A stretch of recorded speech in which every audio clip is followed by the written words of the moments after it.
pessoal, tudo bom? Bem-vindos mais uma vez a Um Livro da Vez por David Thomas. Agora nessa que vai ser a última ou a penúltima, né? O resenha aqui do canal de 2021. Eu não sei qual vídeo vai vir primeiro, se vai ser esse ou se vai ser o do Anatomia Bíblica, né? Com o livro de Apocalipse, então ou será o último ou será o penúltimo.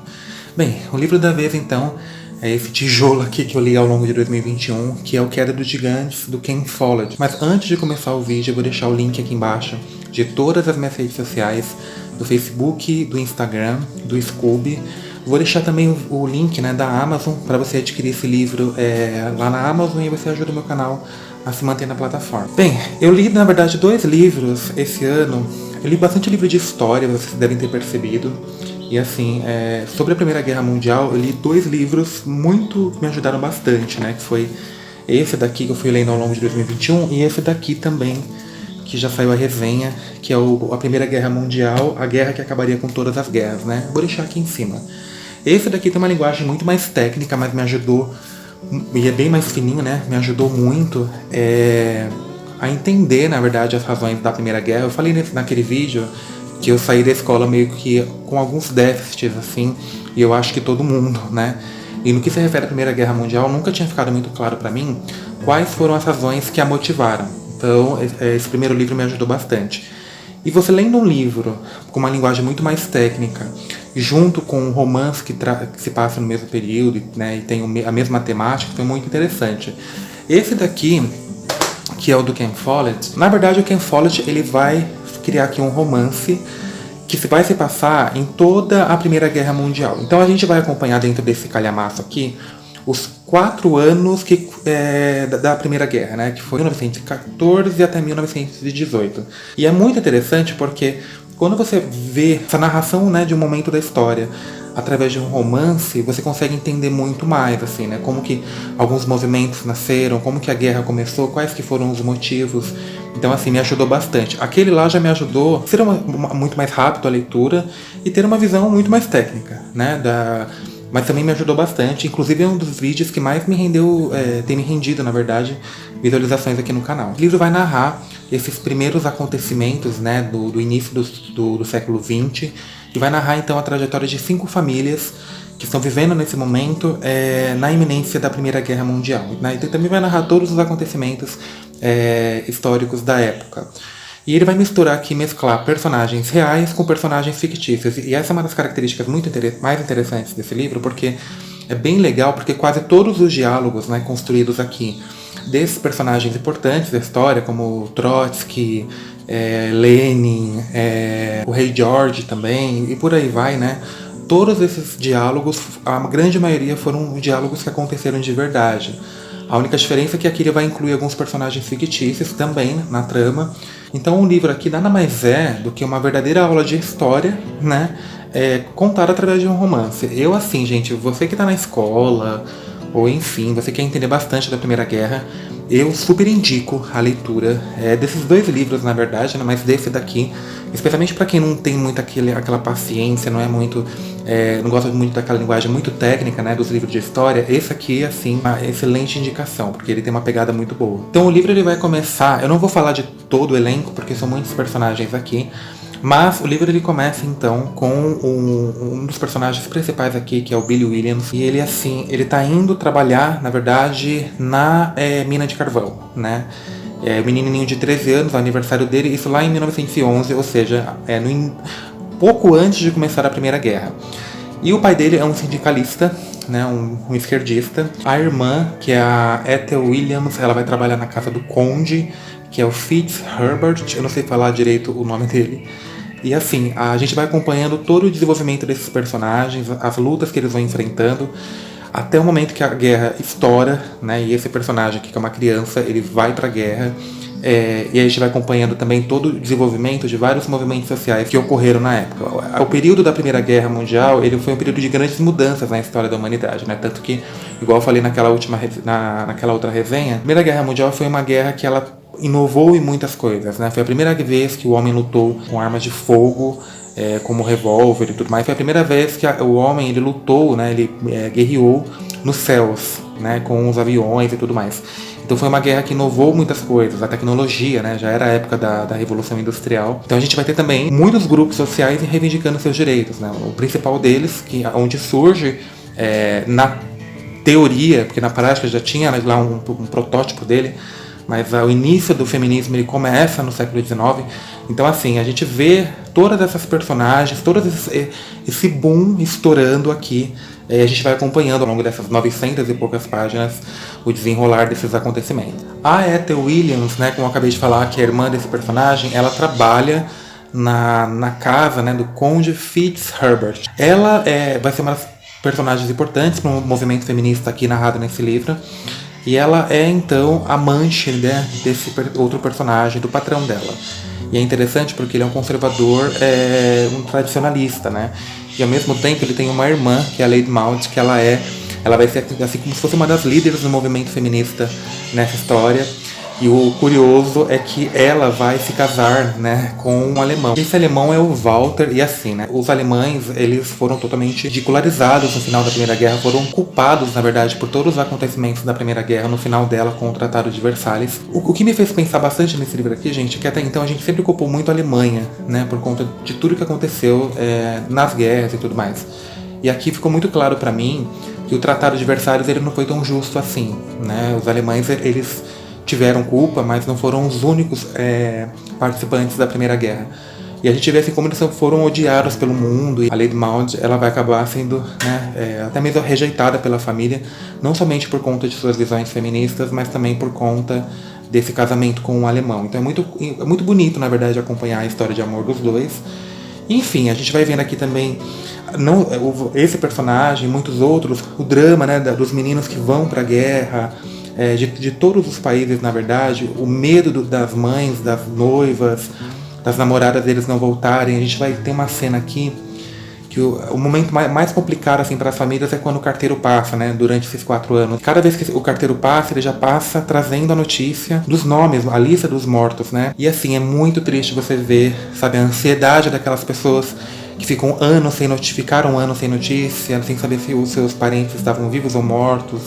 A tristeza de ver quando eles morreram e a felicidade também quando eles voltavam. Tem uma cena muito interessante que aconteceu aqui também. No primeiro livro, né, que é a Primeira Guerra Mundial, a guerra que acabaria com todas as guerras, o historiador chegou a falar sobre esse momento, mas aqui vendo, né, através de um romance como foi muito interessante. Há uma noite de Natal em que os soldados estão lá guerreando, só que assim, na noite de Natal todos eles param, né, os britânicos e os alemães, os soldados britânicos e alemães param a guerra, e eles festejam juntos, né? Então, assim, eu achei muito bonito isso também. O outro livro não fala sobre isso, mas eu creio que de fato deve ter acontecido. Que é quando os soldados já estão, assim, tão, tipo, quase no final da guerra, eles estão com fome, eles estão perdidos, eles estão assim, sem nada, né? Com frio. E aí eles estão lá no meio de balas, bombas caindo pra todo lado, tendo que lutar pela própria vida, e eles encontram comida. E aí, assim, eles começam a comer desesperadamente, em meio às bombas caindo do lado deles, os corpos caindo do lado deles, e eles ali tentando se alimentar de forma desesperada de alguém que está com muita fome. Então, assim, tem muita cena aqui que eu falei, gente, que interessante, né? Através, então, da visão do Grigori, do Levi, né, que são personagens agora da União Soviética, né, que também, no fim, todas essas famílias, né, esses nomes acabam se encontrando, né, se relacionando ali de alguma forma.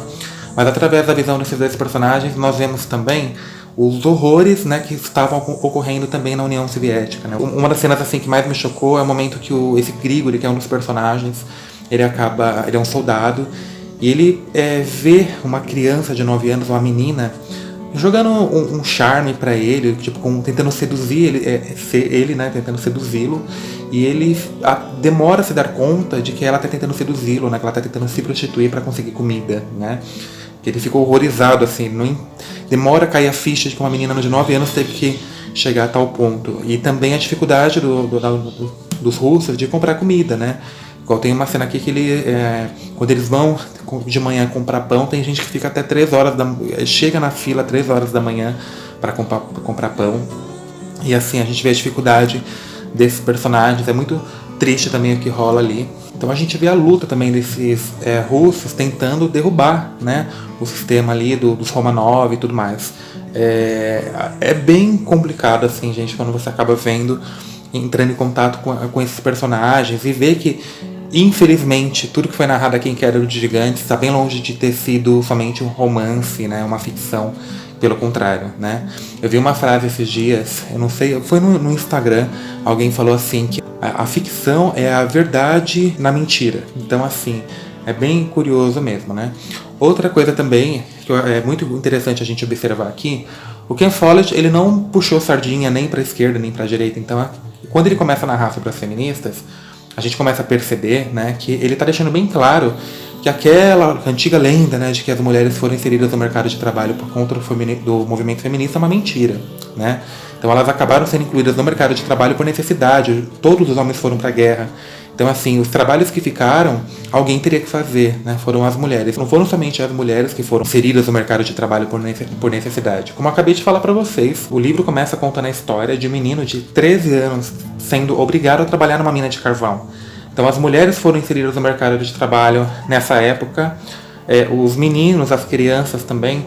Então, essa visão de que as mulheres foram inseridas no mercado de trabalho por conta do movimento feminista é mais uma falácia, uma mentira. E continuando falando a respeito do sufrágio, gente, tem um momento aqui que eu achei bem curioso também, que a Lady Maud, né, que é a irmã do conde Fitzherbert, e a personagem lá que tem um caso com ele, a irmã desse Billy Williams, que é a Ethel Williams, elas acabam virando amigas, até mesmo por conta das ideias que elas defendem, né, as ideias feministas.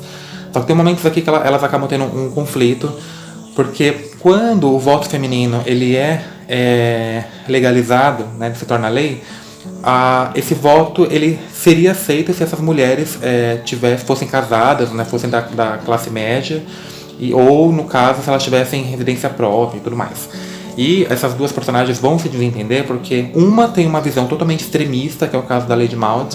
Ela acha que ela não aceita, né, que ela acha que todas as mulheres deveriam já ter o direito ao voto, numa época em que nem todos os homens poderiam votar. Então elas já queriam votar numa época que nem o direito a todos os homens votar, né, ainda estava legalizado. E essa outra personagem, né, que é a Ethel Williams, acaba tendo uma visão um pouco mais conservadora, que eu concordo, assim. Eu acho que todas essas mudanças, né, elas têm que ocorrer, mas elas têm que ocorrer de forma lenta, né, tem que ter uma experiência, não somente assim, quebrando tudo, né? Então elas acabam se desentendendo quanto a isso, é bem curioso também. E a gente vê, né, aquele famoso antagonismo humano, a gente vê então, no momento do sufrágio, inúmeros conservadores, homens conservadores, sendo votando a favor do voto feminino, né, do sufrágio. E aí a gente vê, né, no final do livro já, como que foi o trâmite, né? Como que todas as nações eles se organizaram para assinar o tratado, para formar o Tratado de Versalhes. Eu particularmente, por conta desse livro aqui, eu achei a ideia de culpar somente a Alemanha, né, por todas as tragédias que ocorreram, por tudo que aconteceu na Primeira Guerra Mundial, eu achei um pouco desonesto, né? Não é à toa que ela ficou louca, né, ficou revoltada, e por conta do Tratado de Versalhes, que foi esse documento que pôs o fim na Primeira Guerra Mundial, que vai ocorrer então a Segunda Guerra Mundial, né? A Segunda Guerra Mundial acontece exatamente por conta disso, que ela não aceita esse tratado. E é muito triste também você ver, assim, na época que o Tratado de Versalhes estava sendo assinado, os cidadãos alemães, né, eles sendo assim escorraçados às ações, né? Tipo, voltem para sua terra, a gente não quer vocês aqui, ao ponto de eles saírem assim esculhambados, humilhados, o pessoal tipo, vaiando, gente até agredindo eles mesmo, né? E aí a gente tem esses dois personagens aqui, que é a Lady Maud, que é essa feminista, né? E o Walter, que é um alemão. A gente vê então eles retornando, né? Casados já, mas retornando meio que uma mão na frente e outra atrás para a Alemanha. E é a partir desse ponto, né, que a gente vai ter então a leitura do segundo livro, né? Que na verdade isso aqui é uma trilogia, que é a trilogia O Século. Eu já comecei a ler o segundo livro da trilogia.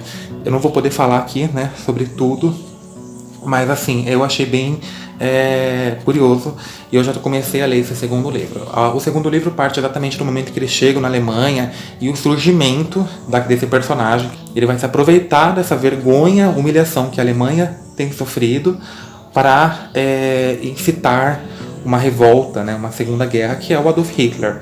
Então assim, eu vou, se Deus quiser, a gente vai resenhar esse livro também, o segundo livro.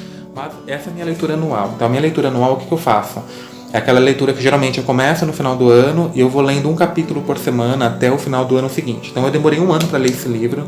Eu super gostei porque você fica muito tempo com o livro e você acaba se envolvendo bem com a história, né? Eu gostei dessa técnica para ler calhamaços, né? Para você que tem vontade de ler calhamaço e tal, eu achei uma técnica bem interessante. Esse aqui eu li há 11 meses atrás. Então eu comecei a ler em dezembro, tá? E terminei agora há pouco, né? Logo nas primeiras semanas de novembro de 2021. Bem, gente, é isso. Eu vou deixar essa dica pra vocês. Tem muita coisa aqui que não dá pra falar, né? Porque esse livro ele é gigantesco, tem muito personagem, muitos acontecimentos, enfim. Tudo que eu falei aqui, né, que não foi muita coisa também, não é spoiler, porque como eu falei, o Ken Follett vai se basear nos acontecimentos históricos para construir esse romance. Então, né, essa é a história. E eu vou deixar aqui em cima também aquele vídeo, que tem esse outro livro, que é a Primeira Guerra Mundial. Então você que tem muito interesse, né, em entender as motivações e tudo mais, escolha um dos dois, estudem, vale a pena, né? Pra mim, pelo menos, valeu muito a pena, tá bom, gente? Então, como eu falei, não sei qual vídeo vai vir primeiro, se vir esse ou se vir o vídeo de finalização do Anatomia Bíblica. De qualquer maneira, eu já desejo para vocês um Feliz Natal, tá? Aproveitem a data, fiquem com a família. A gente viu como a família é importante, né? A gente viu os horrores que aconteceram em 2020, 2021 também. Feliz Ano Novo, tá? Embora eu vou aparecer ainda no vídeo de conclusão do semestre, ainda em dezembro, tá bom? É isso, gente. Muito obrigado. Até o próximo vídeo e até mais.